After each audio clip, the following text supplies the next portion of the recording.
रामकृष्णारी माऊली ज्ञानेश्वरी अध्याय 2 ओवी क्रमांक 136 ते 138चा अभ्यास आजच्या व्हिडिओमध्ये करण्यात आलेला आहे. तरी सर्वांनी शांत चित्ताने ऐकावे ही नम्र विनंती. आणि शरीर जात हे आघवे, हे नाशिवंत स्वभावे, मनोनी तुवा झुंजावे पंडुकुमारा.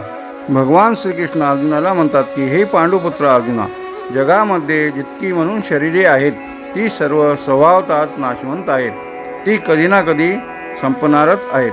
शरीर हे कायम टिकणारे नाही. त्यामुळे तू युद्धाचा त्याग करू नकोस. तू युद्ध कर. तू धरुनी देहाभिमानाते, दिठी सुनी या शरीराते, मी मारिता हे मरते म्हणत आसी. हा ओवींचा अर्थ असा होतो की तू स्वतःच्या देहाबद्दल आणि समोरच्यांच्या देहाबद्दल अभिमान धरून बसला आहेस.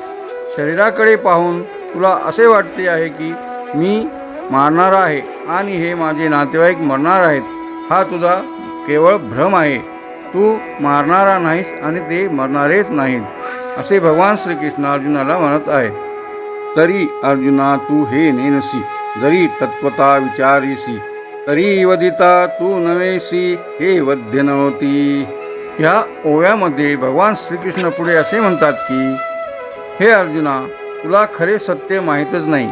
जर तू तात्विक दृष्टीने विचार केलास तर तुला समजेल की तू कोणालाही मारणारा नाहीस आणि हे समोर उभे असलेले लोक मरणारे नाहीत. कारण आत्मा हा अजरामर आहे, तो कधीही मरत नाही. थोडक्यात सांगायचे तर श्रीकृष्ण अर्जुनाला हे सांगत आहेत की मृत्यू हा केवळ शरीराचा होतो, आत्म्याचा नाही.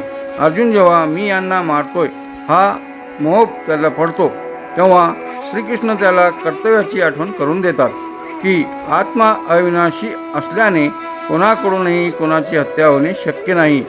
ही केवळ एक नैसर्गिक प्रक्रिया आहे. ज्ञानेश्वर माऊली ज्ञानराज माऊली तुकाराम, ज्ञानेश्वर माऊली ज्ञानराज माऊली तुकाराम तुकाराम तुकाराम. बोला पुंडलिक वरदे हरी विठ्ठल. श्री गुरु ज्ञानदेव तुकाराम. पंढरीनाथ भगवान की जय. माऊली ज्ञानेश्वर महाराज की जय. माऊली हा व्हिडिओ आपल्याला आवडला असेल तर पुढील ओव्यांसाठी कृपया चॅनलला सबस्क्राईब करावे ही नम्र विनंती. धन्यवाद माऊली.